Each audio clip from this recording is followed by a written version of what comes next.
안녕하세요. 저는 유치부를 담당하고 있는 박수진 전도사입니다.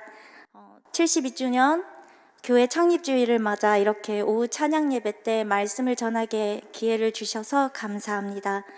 요즘 들어 시간이 참 빠르게 흐른다 생각이 드는데요. 하나님의 손길 아래 영육간에 늘 강건하시길 바랍니다. 이 시간 잠시 기도하고 말씀 전하도록 하겠습니다. 사랑의 하나님 감사합니다. 오늘이라는 시간을 허락하시고 또 주의 전에서 하루를 지내게 하심에 감사합니다. 이 시간 나누는 말씀을 통하여 저희의 믿음을 확증하고 변화되어 저희가 주님을 전하는 복된 입술이 되게 하여 주시옵소서. 말씀 가운데 함께 하시는 예수님의 이름으로 기도합니다. 아멘.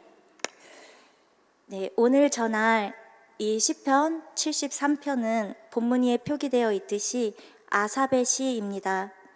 시편하면 다들 아시다시피 다윗의 시로 유명한데요. 절반 가까이 다윗이 기록했기 때문입니다.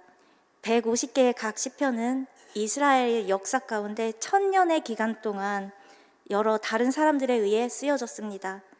그런데 이런 긴 세월 속에 쓰여진 시편 가운데 적어도 12편은 이 아삽이라는 인물과 관련이 있습니다. 시편 50편과 오늘 말씀드릴 73편, 83편을 보면 알 수 있습니다. 아삽이 성경에 처음 등장한 시점은 다윗 왕 때입니다. 다윗이 왕이 된 후에 이스라엘의 주변 대적들을 평정한 이후에 무엇보다 블레셋에 빼앗긴 언약궤를 되찾고자 했고, 그렇게도 고대하던 언약궤를 다시 찾아오는 가업을 진행하는 데 있어서 율법대로 행하려고 했습니다. 이때 율법에 따라 언약궤 앞에서 찬양의 임무를 맡게 된 인물이 오늘 본문을 쓴 아삽입니다. 그만큼 아삽의 역할은 중요했는데요. 아삽은 이 찬양의 임무를 맡은 사람 중에서도 우두머리의 역할을 했습니다. 이 아삽이라는 인물이 다윗 왕국의 찬양의 임무를 맡아 수행했을 뿐만 아니라 이렇게 성경에 기록되어 있는지, 어떻게 기록되었는지를 보게 되면 오늘 함께 봉독하신 말씀 구절이 더 와닿으실 것입니다. 시편 73편의 시작은 아삽의 탄식의 소리로 시작이 됩니다. 1절에서 2절입니다. 함께 보시도록 하겠습니다. 하나님이 참으로 이스라엘 중 마음이 정결한 자에게 선을 행하시나 나는 거의 넘어질 뻔하였고 나의 걸음이 미끄러질 뻔하였으니. 아삽은 하나님께서 살아계심에도 불구하고 현실에서 악인이 형통하는 쉽지 않는 문제를 꺼냅니다. 하나님이 어떤 분이신지 너무 잘 알기에 악인의 형통을 보며 현실 앞에서 아삽 자신의 신앙이 뿌리채 흔들렸고 큰 시험에 빠질 뻔하기도 했다고 오늘 고백합니다. 이 고백은 단순히 믿음이 있고 없고의 문제가 아니라 누구나 신앙인이라면 크게든 작게든 우리의 믿음의 질문을 던져오는데요. 이때 아삽은 자신이 거의 넘어질 뻔하였고 걸음이 미끄러질 뻔하였다 탄식하며 이를 통해 마음의 고통을 호소하고 있습니다. 그러면서 이어서 자신의 심정을 고백합니다. 3절에서 5절입니다. 함께 보도록 하시겠습니다. 이는 내가 악인의 형통함을 보고 오만한 자를 질투하였음이로다. 그들은 죽을 때에도 고통이 없고 그 힘이 강건하며 사람들이 당하는 고난이 그들에게는 없고 사람들이 당하는 재앙도 그들에게는 없나니. 즉 자신이 아는 하나님은 공의의 하나님이신데 어찌하여 보고만 계시냐는 질문과 함께 그들의 평안과 육신의 형통이 부러운 나머지 마음의 고통으로 변한 것입니다. 4절을 보면 그들은 심지어 죽음의 고통도 피해가는 듯 보입니다. 아삽은 강렬한 어조로 말을 했을 뿐이지 신앙생활하는 우리 모두에게도 누구나 마음 한구석엔 믿음으로 살아온 자신에게는 수많은 환난과 고통이 있는데 그렇지 않은 사람들을 보면서 하나님 없이 사는 사람들의 형통함을 보며 밤잠을 이루시지 못할 때가 있지 않으신가요? 또 멀리 가지 않더라도 나에게 어려움을 준 사람들은 버젓이 아무 일 없듯이 웃으며 다니는데 그런 사람들을 보며 때론 억울함으로 시험에 들 때가 있습니다. 계속해서 말씀을 내려 읽어가다 보면 그들이 어떤 행위를 했는지 아삽이 밝힙니다. 6절에서 10절에 해당하는 말씀인데요. 제가 짧게 말씀드리면 교만이 그들의 목걸이요, 강포가 그들의 옷이며 살찜으로 그들의 눈이 솟아나며 그들의 소독은 마음의 소음보다 많으며, 그러면서 11절 말하기를 하나님이 어찌하랴 지존자에게 지식이 있으랴 하는도다. 즉 악인들이 자신들의 형통함 때문에 하나님에 대해서도 너무도 쉽게 말하는 모습을 보게 됩니다. 11절은 쉽게 말해 하나님들 어떻게 알 수 있으랴, 가장 높으신 분이라고 무엇이든 다 알 수가 있으랴 하면서 이것은 하나님을 비방하는 말인 것이죠. 이때 이 소리를 듣고 아삼의 마음은 무너지는데요. 13절입니다. 함께 교독하시겠습니다. 내가 내 마음을 깨끗하게 하며 내 손을 씻어 무죄하다 한 것이 실로 헛되도다. 이 말은 하나님을 믿었기에 내가 깨끗한 마음으로 살아온 것과 내 손으로 죄를 짓지 않고 깨끗하게 살아온 것이 허사라는 말인가? 즉 자신의 신앙생활이 그동안 헛된 것인가? 라고 되질문하고 있는 부분입니다. 우리 또한 수많은 문제 앞에서 이런 질문을 하는 시기가 있습니다. 사람마다 다 다르고 상황과 여건이 다르기에 하나의 동일한 모습으로 나오지는 않지만 다양한 모습으로 우리들은 이런 문제들을 겪게 됩니다.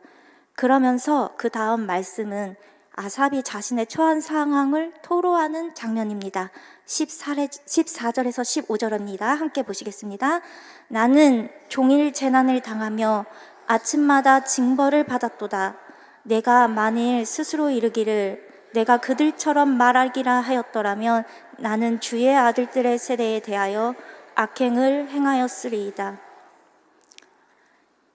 이 말은 하나님을 믿는다는 이유로 자신은 편하지 않는 삶을 살았다라는 말입니다. 그래서 나도 그들처럼 살아야지 했다면 나는 주님의 자녀들을 배신하는 일을 했을 것이다. 즉 우리가 하나님을 믿기에 참고 인내하는 부분들이 있죠.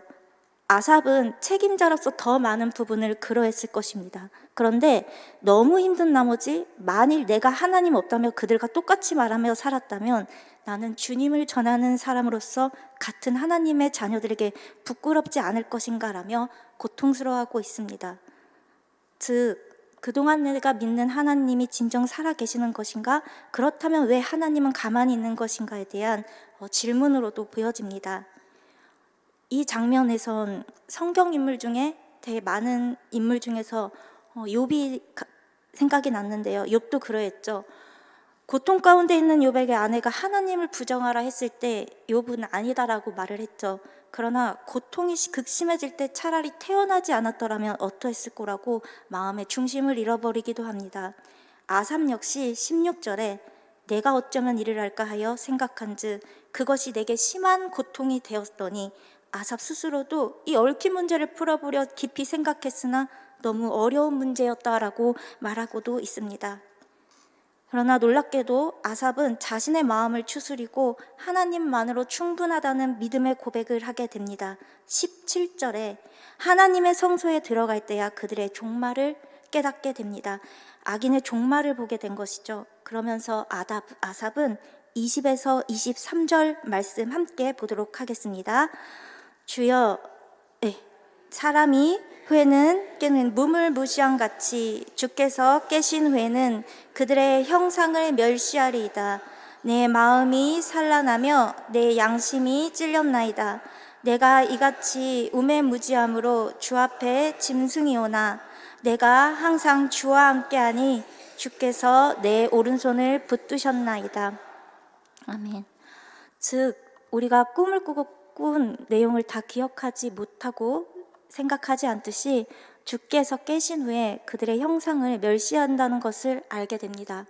그래서 이제는 반대로 하나님께서 불어버리시면 그만인 인생의 헛됨을 붙잡고 고통스러운 했음이 부끄러워지기 시작합니다. 내 마음이 산란하며 내 양심이 찔렸나이다. 이런 나의 우매무지함을 보시고도 떠나지 않으시고 주께서 오른손으로 붙드셔서 주의 교훈으로 나를 인도하시고 타일러 영접하여 주신다며 하늘에서는 주 외에 누가 내게 있으리요 땅에서는 주밖에 내가 사모할이 없나이다 라며 믿음의 고백을 하게 됩니다. 아삽은 레위 지파 출신으로 게르손의 직계입니다. 뛰어난 연주 솜씨를 지녔으며 작사와 작곡에도 능했고 지휘자였으며 또 그의 활동은 솔로몬 시대까지 이어집니다. 시편에 아까 말씀을 드렸다시피 그의 시가 12편 수록되어 있습니다. 그만큼 다윗 왕의 신임도 받았던 것이지요. 그런 것도 다 악인의 형통이라는 현실 앞에서 신앙이 흔들렸고 큰 시험에 빠질 뻔하기도 했지만 이 신앙의 과제를 믿음으로 극복합니다. 뿐만 아니라 그는 빛나는 진리를 고백하는 자리에 이르게 됩니다. 하늘에서는 주 외에 누가 내게 있으리요 땅에서는 주밖에 내가 사모할이 없나이다 라는 믿음의 고백입니다. 성경에 많은 인물들이 여러 사건을 겪으며 자신의 믿음을 확증하죠. 욥은 인생의 끝자락에서 내가 주께 대하여 귀로 듣기만 하였사오나 이제는 눈으로 주를 배웁니다 라는 믿음의 고백을 하였고, 하박국은 비록 아무것도 없을지라도 나는 여호와로 즐거워하며 나의 구원의 하나님으로 말미암아 기뻐하리로다 찬양하였고, 다윗은 고난당한 것이 내게 유익이라 이로 말미암아 내가 주의 율례들을 배우게 되었나이다 라고 깨닫게 됩니다. 우리에게 하나님께서 허락하신 고통이 없다면 우리의 죄를 대속하신 십자가의 은혜가 온전히 깨달아질까라는 생각으로 이 본문 말씀을 준비하게 되었습니다. 우리가 지금 당장은 희미하게 보여도 시간이 지나면서 뚜렷해지는 것들이 보여질 때가 있죠. 제가 고등학교 때 한참 자율학습을 할 때였는데요. 문득 고개를 들어서 이렇게 보니 전부 앞을 향해서 고개를 숙인 채 아주 열심히 공부를 하는 친구들의 모습을 보게 되었습니다. 그걸 보면서 밖으로 나와 혼자 창가에 기대서 운동장을 바라보며 문득 그런 생각을 했었습니다. 어릴 때부터 하나님에 대해 알고 예수님의 사랑도 알았지만 왜 하나님을 믿어야 하는지, 무엇을 위해 이렇게 열심히 살아내야 하는지 모르겠다고 질문을 했습니다. 혼자 그렇게 생각을 하다가 수업이 다 끝나고 집에 가던 중에 지금도 기억이 나는데요. 버스를 타고 가다가 이제 버스 종점에서 내렸는데 갑자기 맑던 하늘이 캄캄해지면서 번개가 치고 바람이 불면서 비가 내리기 시작했습니다. 처음엔 뭐지? 오늘 비 온다고 했나 하면서 이제 뛰기 시작했는데, 제가 시골이라 마을까지 들어가는 길에 가로등이 하나도 없어서 사람도 없고 깜깜하고 겁이 나기 시작했습니다. 그리고 비는 오지 어둡지 천둥도 치지. 그래서 갑자기 한기와 떨림이 저 바닥에서부터 찾아오면서 공포감이라는 것이 들었습니다. 그래서 그때 왜 요나서에 폭풍 속에 난파되는 뱃속에서 사공들이 자신이 믿는 신을 찾는다고 하잖아요. 그래서 저는 하나님을 찾았습니다. 아는 신이 하나님밖에 없어서요. 그래서 하나님 저 좀 살려달라고, 무섭다고 앞으로 잘할 테니 살려만 달라고 어떻게든 여기서 빨리 빠져나가는 게 중요하다 싶어서 그렇게 말도 안 되는 기도를 하면서 뛰고 있었는데, 그때 저 멀리서 작은 빛이 이렇게 언덕 너머에서 이렇게 보이더라고요. 그래서 뭐지 하고 이렇게 봤더니 자동차 한 대가 헤드라이트를 켜고 내려오는 것이었습니다. 그런데 정말 순간적으로 살았다라는 그 안도감과 함께 공포감이 사라지더니 마음에 안심이 딱 찾아오더라고요. 그래서 저 빛을 보면 되겠다 해서 이렇게 보고 있는데 또 뒤에 또 다른 작은 빛이 따라오더라고요. 두 번째 차량이었습니다. 그래서 그걸 보고 정말 열심히 뛰어서 마을로 들어왔고, 마을로 들어오니 가로등이 이제 길가에 켜져 있었습니다. 그리고 이제 바로 집이 보여서 드디어 다 와간다면서 정말 죽을 힘을 다해 뛰었습니다. 그리고 저희 집이 아파트 6층이었는데 엘리베이터도 타지 않고 너무 무서워서 그냥 계단으로, 그 기다리는 시간이 싫어서 계단으로 뛰어가서 엄마한테 와서 문을 두드리면서 엄마 저 왔어요 문 열어주세요 하고 막 두들겼는데, 안에 있던 엄마가 뛰어서 나오더니 얘는 무슨 문을 그렇게 세게 치니 하면서 문을 열어주시면서 환한 빛과 함께 수진아 고생했지, 춥지, 맛있는 거 준비해놨으니까 빨리 들어와 이러면서 반겨주시는 걸 보게 되었습니다. 근데 그때 제 안에서 그렇구나. 사람들이 어둠 속에서 자신들이 찾는 신을 찾고 이제 하나님께서 작은 빛을 우리에게 보내주시고 그 빛을 따라가다 보니 더 큰 빛의 대로가 나오고 그 길을 따라 쭉 있는 걸 내달리면 마지막에 예수님이 날 기다리고 있겠구나. 그리고 내가 문을 두드리며 그 앞에 섰을 때 예수님께서 문을 활짝 열으시며 내 딸아 고생했다 말씀하시며 영광스럽게 맞아주실 주님의 그 말을 들으며 내 인생의 참된 안식이 무엇인지를 알게 되겠구나라고 알게 되었습니다. 짧지만 어릴 때 느꼈던 저의 한순간의 모습이기에 잊고 있다가 오늘 말씀을 준비하면서 다시 생각이 났었는데요. 우리가 이 땅에 살지만 우린 언젠간 주님 앞에 서게 됩니다. 사람인지라 믿음으로 살려고 해도 우리에게 수많은 유혹이 있고 또 도전이 찾아옵니다. 오늘 이 아삽처럼 믿음으로 살다가 의도치 않게 미끄러져서 주저앉아 있을 때도 있고 또 고통 속에 허우적거릴 때도 있습니다. 그 많은 일을 행한 사도 베울도 그래서 스스로를 공고하다 말하며 생명과 사망의 법이 내 안에서 싸운다라고 말하는 것을 보면 그래서 하나님께서 내 자신을 쳐서 복종시키라고 한 것이 우리가 말씀으로 계속해서 내 자신을 비춰보며 연단되어지지 않으면 우리는 한순간도 이 세상에서 깨어 살아가기가 어렵다는 것을 알 수 있는 것이 우리의 모습일 거라는 생각을 했습니다. 그래서 오늘 말씀을 보면 아삽이라는 이 시인은 자신의 심정을 토로했을 뿐이지만 거기에 내 이름을 넣으면 이 모습이 곧 나의 모습이구나. 하나님을 바라보는 것이 아니라 세상에 수많은 눈을 돌릴 것들이 많고 또 하나님 외에 다른 것들이 너무나 많은 이 세상에 어떻게 우리가 거기서 중심을 잃지 않고 살아갈 수 있을까라는 생각을 하면서 오늘 말씀 24절을 보면서 다시 한번 생각해 보게 되었습니다. 24절에 보게 되면 주의 교훈으로 나를 인도하시고 후에는 영광으로 나를 영접하시리니 우리가 하나님의 성소에 들어갈 때야 비로소 하나님이 어떤 분이신지 알게 될 거라는 것을 오늘 말씀을 보게 되었습니다. 아삽은 이렇게 신약 시대를 사는 우리에게 어떻게 살아야 할지 도전을 줍니다.